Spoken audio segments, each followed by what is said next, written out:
what is on the other side of the paradigm. We saw the one side of the story. Now we're going to look at the other side of the story, and that is the quantum, the most interesting and most the crazy world.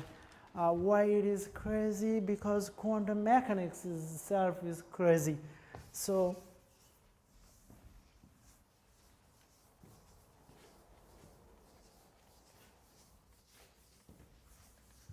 this is the whole story of classical computing. The classical computer has a three-part, and then those are the timeline how the classical computer came to be, and from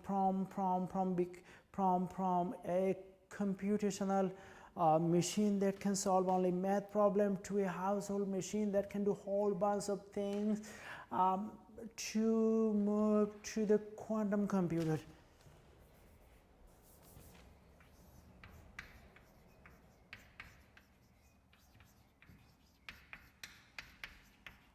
So what is quantum computer? Quantum computer is based on the principal idea of quantum mechanics.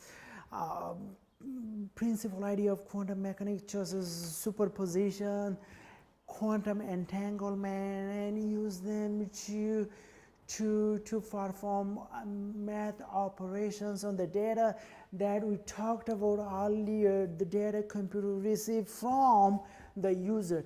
Now the question is, let me first write the definition of quantum computer so that you can, I want you to copy that. So is a computational device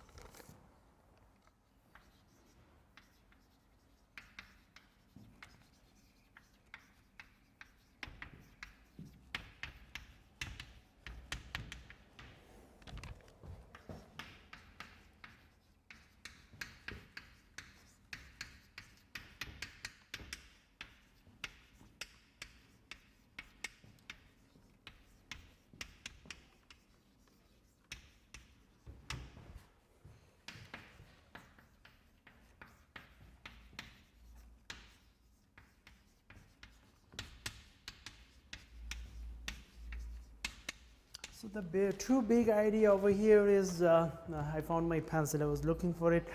Anyway, the two big idea is superposition and quantum entanglement.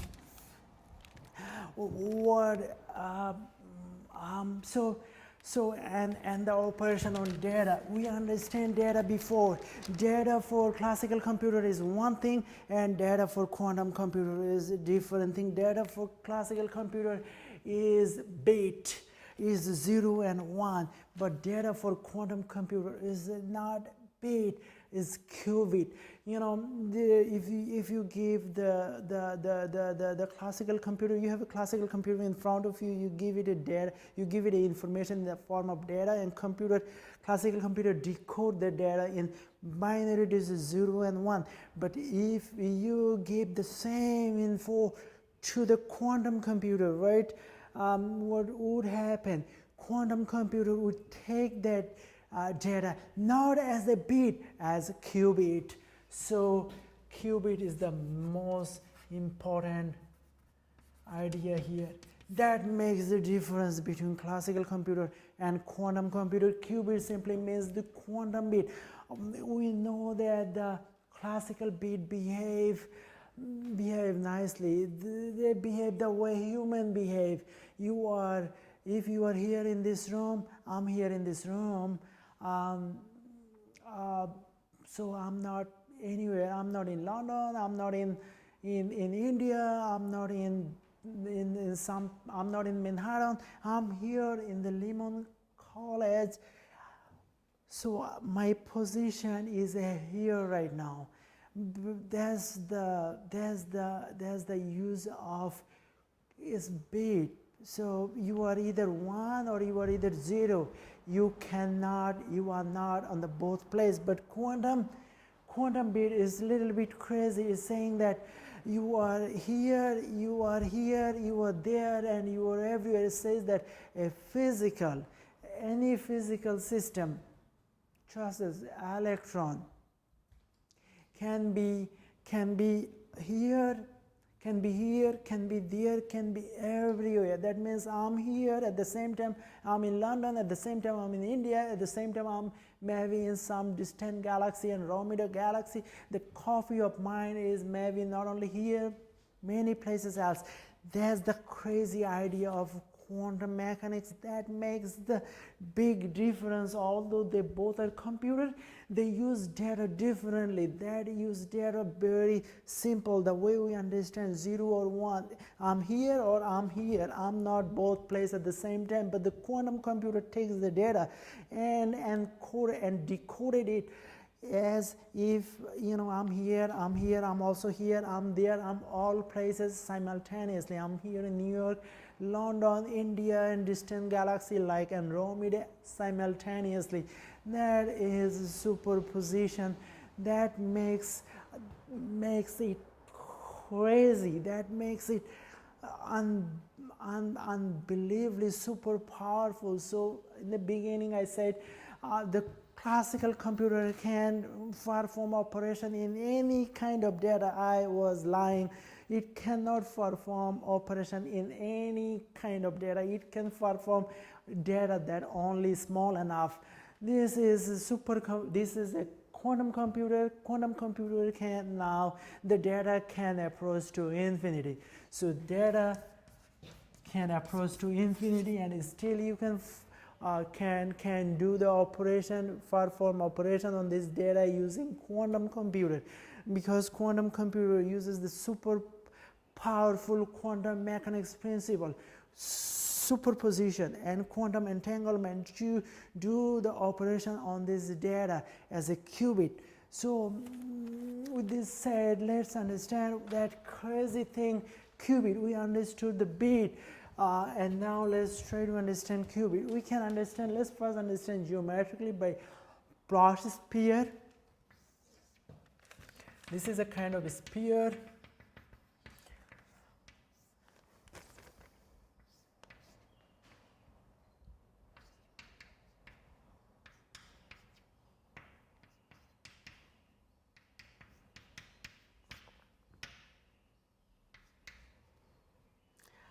So the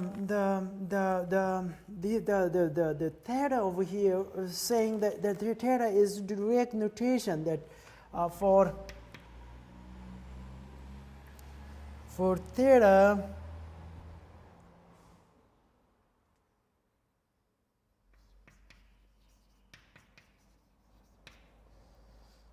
so that it says that that always gives result 0 when convert classical logic by observation.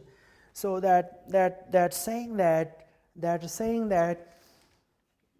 any physical system, just as electron,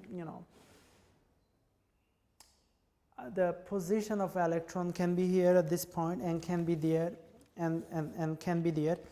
And the entanglement, in quantum entanglement, even crazier. That's saying that the properties of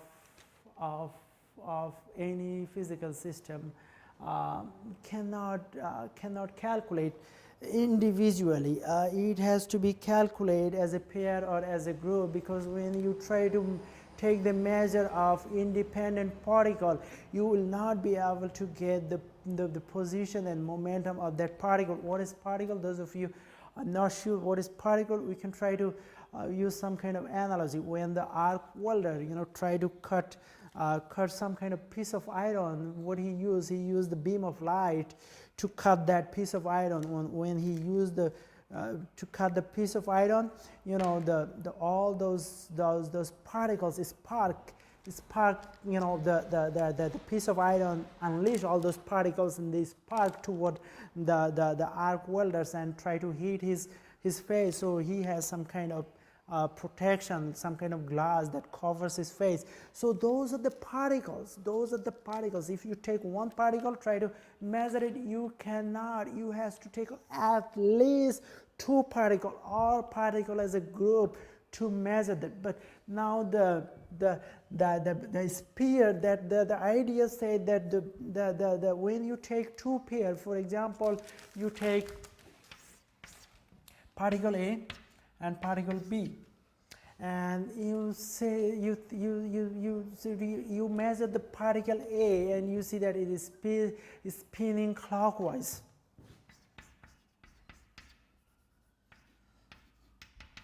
And it gives you a position 0. And you now calculate the particle B, and the particle B start spinning in counterclockwise.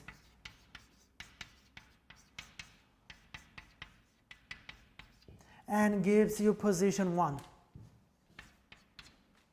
And if you do it million times, you get the same result. And if you swap, and if you measure the fast one, and the fast one spin the clockwise and then gives you 0 position, and the second one changes and gives you the counterclockwise and gives you the opposite one. It seems like they know the particle B knows what particle A is doing. Now, if you put one particle here and one particle over there, you measure the first particle and you see that the position is 0 because it's spinning clockwise, and you measure this particle and its position is 1 because it's spinning counterclockwise. So you somehow think, well, the distance between them is not far enough, they maybe telephone each other, and the particle B know what particle A doing and changes it accordingly.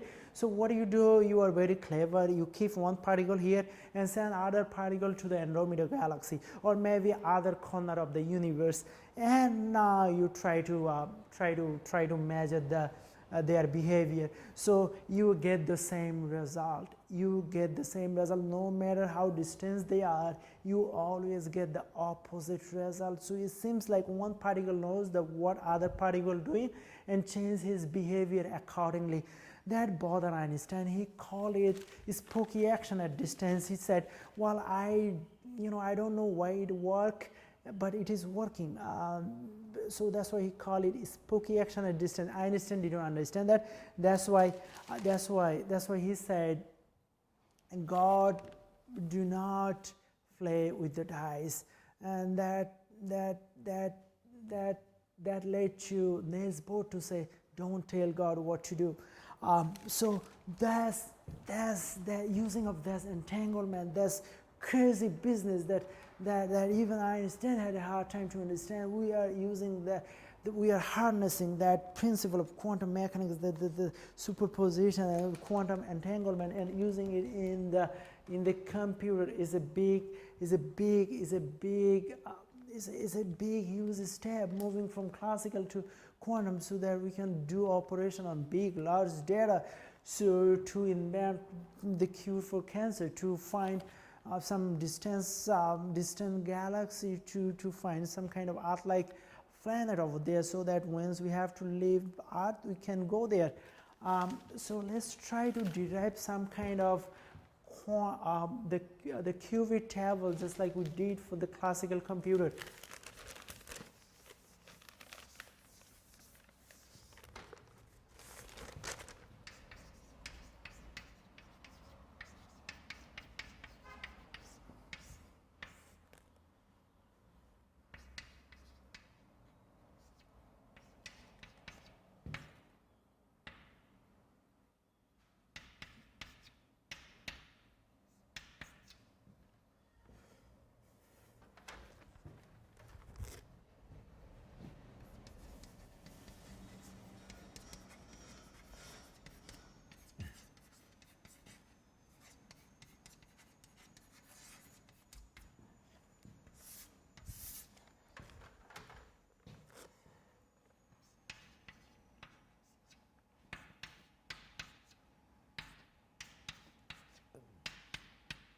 So remember the last time we kind of derived some kind of it's not there, maybe I erased that, some kind of a logic table for NAND gate. The logic table was like that, A and B.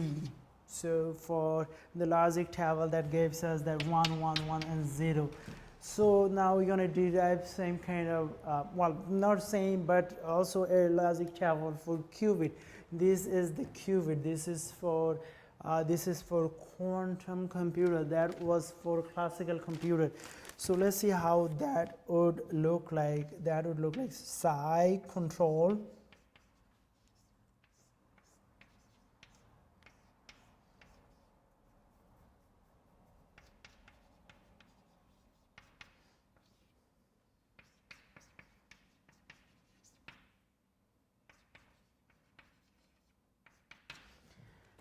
So how can we understand that? Again, we have to understand it using that superposition and quantum entanglement. Superposition tell us that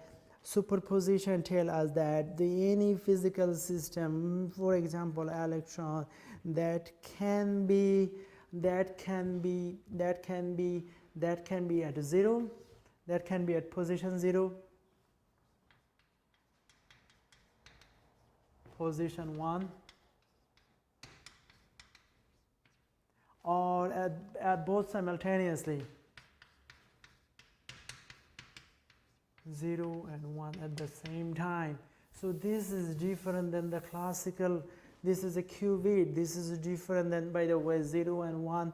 There's a whole lot of number of complex, this whole lot of complex number. But the classical, this is the qubit.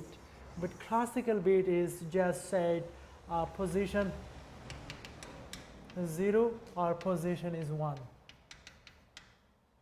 So either you are on 0 or 1. You cannot be both places at the same time. But this is the 0 or 1 or superposition of both. So this is the superposition. And on the other hand, it also used the quantum entanglement, which is described that the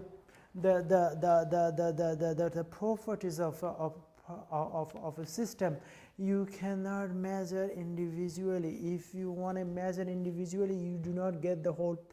You cannot do that. So you have to measure it as a pair or as a group. So if you take two particles and measure the first particle, you see the first particle is spinning clockwise and its position is 0, and then you measure the second particle. All of a sudden it changes its behavior, is spinning counterclockwise, and the position is 1. No matter how many times you do that, no matter how distance between these two particles, you get exactly the same result. When you toss a coin, you're not gonna get hit all the time. You do it 10 times, you get hit 5 times and tail 5 times. But the particles, these two particles, no matter how many times you measure, you get the same result. But which can be described by Heisenberg famous equation, the uncertainty law. That is the change of position times change of momentum is equal to reduced Planck constant over 2. That means you cannot know the position and momentum at the same time. The more you know the position, the less you know about the momentum. The more you know about momentum, the less you know about the position. This can be solved using the Schrödinger equation, because that's the linear equation that gives you the entire picture of this qubit business, and how the computer takes the data, information and data, and decode it in qubit to do the operations on that data using the principle of quantum mechanics, superposition, and quantum entanglement. So the potential, what would be the potential of the quantum computer? The potential of the quantum computer is it can, it can solve the integer factorization.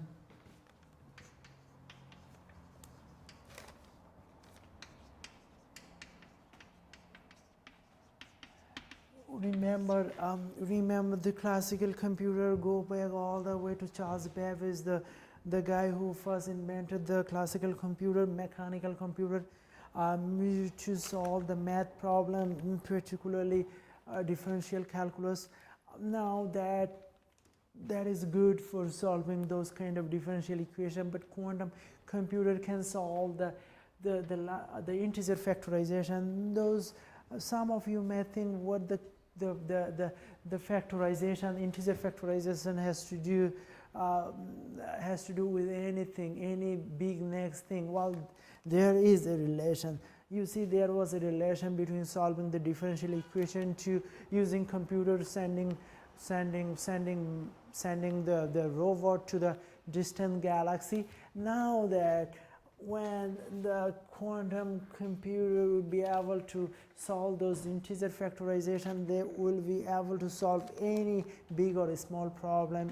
That will open a whole new window of opportunity, enable us to invent the cure for cancer, to cure for AIDS, to find an Earth-like planet in some distant galaxy, so that when we have to leave this Earth, we have a second place to go. So now that's the end of my first lecture. What I want you to do is to describe the difference between classical computer and the difference between quantum computer. What is the main idea of classical computer? Classical computer is a computer that you can program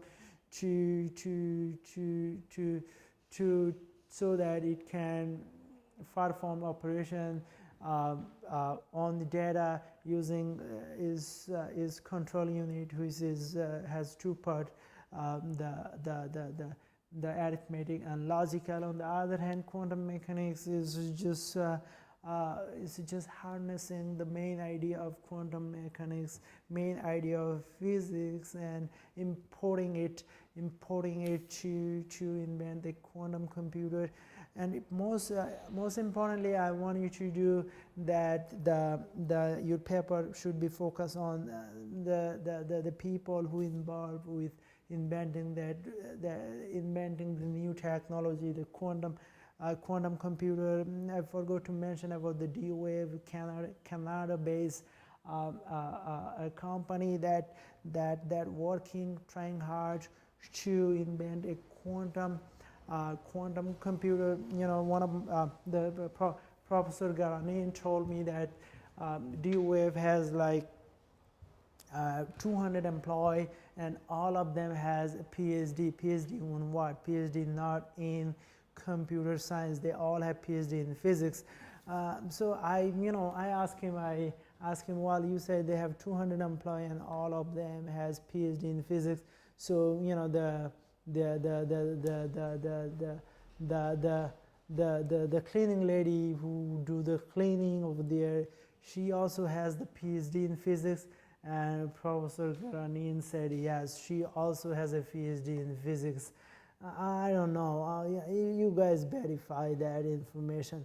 But my point is, you show me how D-Wave trying to harness all the crazy business of quantum mechanics and import it and use it to invent the new kind of computer. We call it quantum computer. So I'll see you tomorrow.